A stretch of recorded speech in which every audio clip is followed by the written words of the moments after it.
ये आकाशवाणी है। प्रस्तुत है कार्यक्रम सुर्खियों में। इसके अंतर्गत सुनिए भूकंप से बचाव और तैयारियों पर चर्चा। इसमें भाग ले रहे हैं राष्ट्रीय आपदा प्रबंध संस्थान में भू मौसम विज्ञान जोखिम प्रबंधन विभाग के प्रमुख प्रोफेसर सूर्य प्रकाश और आकाशवाणी संवाददाता मनोज पाठक। कल पूरे दुनिया के कई देशों में बड़ा भूकंप आया। इस बड़े भूकंप का आयाम इतना बड़ा था कि हजारों किलोमीटर दूर बैठे लोगों ने इसे महसूस किया, और खासतौर से जो दूर रहने वाले लोग थे, उनमें जो ऊंची मकानों पर रहने वाले लोग थे, उन्हें काफी डर हुआ। भूकंप कैसे आते हैं, भूकंप के समय में क्या करना चाहिए, बचाव के क्या साधन हो सकते, इस पर चर्चा के लिए हमने आमंत्रित किया है प्रोफेसर सूर्य प्रकाश जी को। स्वागत है आपका कार्यक्रम में। नमस्कार सर, सबसे पहले हम ये समझना चाहेंगे कि भूकंप जब कभी आता है तो इसका प्रभाव किस रूप में होता और यह कितनी देर तक रह सकता है और इसके आयाम कितने बड़े रह सकते हैं। कुछ मुख्य कारण उसके हैं। जैसे कि आपने सुना होगा, हमारी जो पृथ्वी है वो विभिन्न भागों में बटी हुई है, प्लेट्स बनी हुई हैं। कुछ मेजर प्लेट्स हैं, कुछ माइनर प्लेट्स हैं, और ये प्लेट्स ड्रिफ्ट करती हैं, कभी एक दूसरे के पैरेलल, कभी एक दूसरे की तरफ, कभी कभी एक दूसरे से दूर। तो जब ये ड्रिफ्ट करती हैं तो टकराती हैं एक दूसरे से, और जब ये एक दूसरे से टकराती हैं तो चट्टानों के टूटने की जो प्रक्रिया होती है, उसमें जो एनर्जी रिलीज होती है, जो ऊर्जा निकलती है, उसको हम कंपन की फॉर्म में फील करते हैं, महसूस करते हैं। तो एक तो ये भूकंपन है। दूसरा, जब बड़े ज्वालामुखी आते हैं तब भी भूमि में काफी हलचल होती है जमीन के अंदर, और जब वो फटते हैं तब भी कई बार भूकंप आते हैं।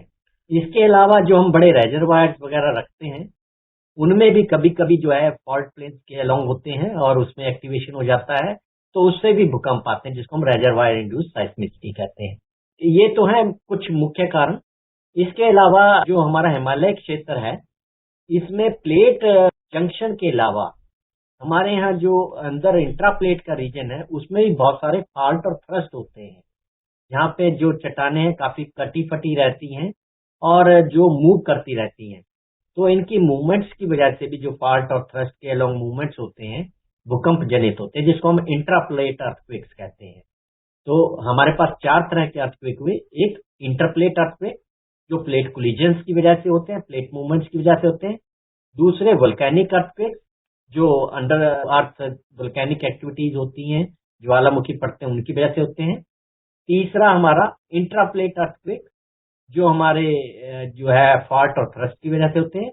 और चौथा रेजरवायर इंड्यूस्ड साइस्मिसिटी, जो हमारे रेजरवायर्स की गतिविधियों की वजह से होते हैं। तो ये 4 कारण मुख्य होते हैं। दूसरा आपका सवाल था, ये कितनी देर का होता है और कैसे ये हमें प्रभावित करता है जी। जब भी कोई, आपको पता है कि कोई चीज आपस में एक दूसरे को कंप्रेस करती है, उसमें स्ट्रेन बनता है, और ये स्ट्रेन एनर्जी की फॉर्म में अकोमुलेट होता है, इकट्ठा होता है।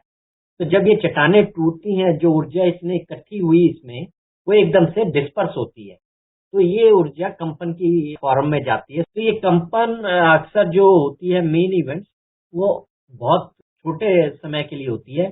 सेकंड्स में इसको आप मेजर कर सकते हैं, 20 से 40 सेकंड। पर कभी कभी ये कंटिन्यूअस मूवमेंट्स और शॉक्स मिलते हैं हमें। जैसे कल हमें 3-4 शॉक्स ऑब्जर्वेशन में मिले, तो इसकी ड्यूरेशन उस हिसाब से बढ़ सकती है।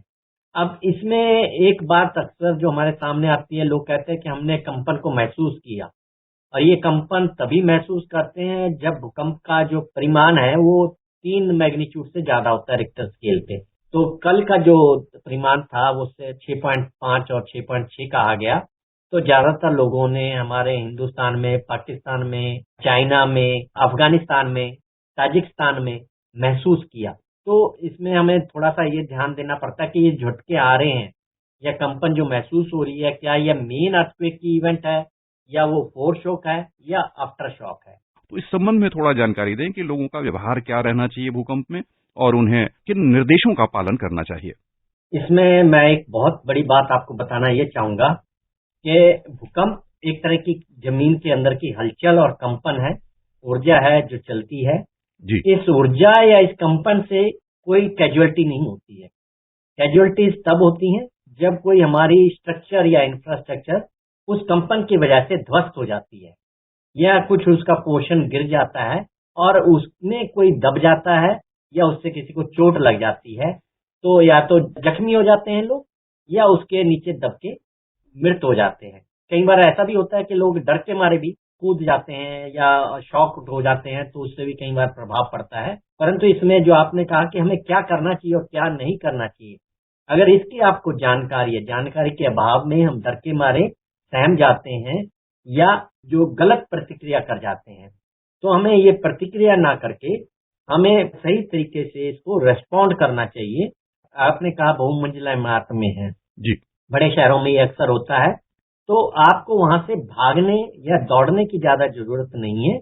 अगर दिन का समय है और आप जाग रहे हैं, तो आप जो है घर के जो मजबूत पोर्शंस हैं, जैसे हमारे आरसीसी बिल्डिंग्स होते हैं, रीइंफोर्स्ड सीमेंट कंक्रीट, तो उनके कॉलम और बीम उस बिल्डिंग के मजबूत एलिमेंट्स होते हैं, तो हम उनके पास जा सकते हैं। और नहीं तो आप दीवार के पास जा सकते हैं, कोने में जा सकते हैं, जहां पर आप पे सिर पे कोई भी चीज गिरने की संभावनाएं कम हो। और दूसरा, आप अगर छोटी इमारतों में हैं जो बहुत ज्यादा बहुमंजिला नहीं है, तो आप ओपन एरिया में आ सकते हैं। परंतु ओपन एरिया में आपको ये ध्यान रखना है कि उस एरिया के आसपास में कोई बहुमंजिला इमारत ना हो, कोई बड़ा इलेक्ट्रिक पोल टावर ना हो जो आपके ऊपर गिर जाए। कुछ तो रात में हुआ, और उस समय अगर ये भूकंप, जब तक आपको सचेत होंगे तब तक तो भूकंप ओवर हो सकता है। तो उस समय में आपको ये ध्यान रखना है कि आपका जो बेड साइड है उसकी तरफ कोई भारी भरकम सामान नहीं होना चाहिए जो भूकंप के दौरान आपके सिर पे गिर जाए और उससे चोट लग जाए या जनहानि हो जाए। बहुमंजिला इमारत में कई बार लोग डर के मारे, भय के मारे भूकंप के लिफ्ट में चले जाते हैं, तो भूकंप के दौरान पावर सप्लाई भी फेल हो सकती है, तो लिफ्ट बंद हो सकती हैं, तो लिफ्ट में नहीं जाना चाहिए। और आजकल कांच का बहुत इस्तेमाल करते हैं हम, मिरर है पास में, तो ये ऐसी वस्तुएं जो जल्दी से चटक जाती हैं, तो आपको कांच वाली खिड़कियां, दरवाजे, मिरर्स के आसपास भी नहीं खड़े रहना चाहिए, ताकि अगर वो चटक जाएं तो आपको नुकसान ना पहुंच पाए। आखिरी है जो हम डे टाइम में, सपोज करो आप ऑफिस में हैं, आप एक साथ सबको निकलना है, तो एक प्रॉपर एग्जिट और इवैक्यूएशन प्लान बनाया जाता है। सबसे बड़ी बात ध्यान रखनी है कि सिर पे किसी चीज पे चोट ना लग पाए। सिर जो है हमारा सबसे सेंसिटिव बॉडी का पार्ट रहता है, तो इसलिए सिर बचा के चलना है, सिर पे दोनों हाथ रख के चलिए या कोई मजबूत रखिए। और आखिरी जो है कि अगर कोई भी व्यवस्थाएं नहीं है, आपके पास कुछ टेबल है, कुर्सी है, कुर्सी उल्टी करके उसको ऊपर रख लीजिए, तो किसी मजबूत चीज को आप सिर को ढांक सकते हैं, ताकि डायरेक्ट इम्पैक्ट कोई भी फॉलिंग ऑब्जेक्ट का आपके ऊपर ना आए। यहाँ पर सर समझना चाहेंगे कि क्या भूकंप के बारे में हम और जानकारी जुटाना चाहें तो कोई ऐसा संस्थान हो या संसाधन हो जहां जाकर, या जहां कोई संपर्क संख्या हो, टेलीफोन नंबर वगैरह हो, जिसमें हम जाकर मदद ले सकें और अधिक जानकारी जुटा सकें? हमारे देश में नेशनल सेंटर फॉर साइस्मोलॉजी है, और उनका एक मोबाइल ऐप भी है जिसको हम भूकंप बोलते हैं जी। आप उसको मोबाइल ऐप को डाउनलोड कर सकते हो, या उनकी वेबसाइट पे seismo.gov.in पे जाके लॉग इन करके आप सूचना प्राप्त कर सकते हैं कि भूकंप कहाँ हुआ, कितना बड़ा हुआ है और कितनी गहराई पे हुआ है जी। और दूसरा, आप तो हमारे यहाँ एक नया सिस्टम अभी चालू किया है, प्रधानमंत्री महोदय जी ने नेशनल प्लेटफॉर्म जो है आपदा जोखिम न्यूनीकरण का लॉन्च किया था 10 और 11 मार्च में ही जी। और वहां पर एक एप्लीकेशन शुरू किया है सचेत।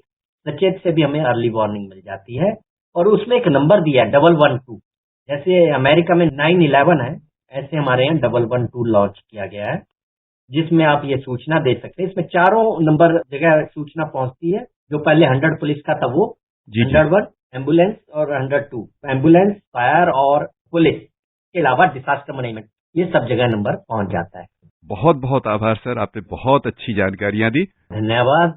अभी आप सुन रहे थे भूकंप से बचाव और तैयारियों पर चर्चा। इसमें भाग ले रहे थे राष्ट्रीय आपदा प्रबंधन संस्थान में भू मौसम विज्ञान जोखिम प्रबंधन विभाग के प्रमुख प्रोफेसर सूर्य प्रकाश और आकाशवाणी संवाददाता मनोज पाठक। ये कार्यक्रम आकाशवाणी के समाचार सेवा प्रभाग द्वारा प्रस्तुत किया गया। इसे आप हमारे mobile app news on AIR और YouTube channel news on AIR official पर भी सुन सकते हैं। इस कार्यक्रम के संबंध में अपनी प्रतिक्रिया आप हमें ईमेल कर सकते हैं। पता है AIRNSDtalks@gmail.com।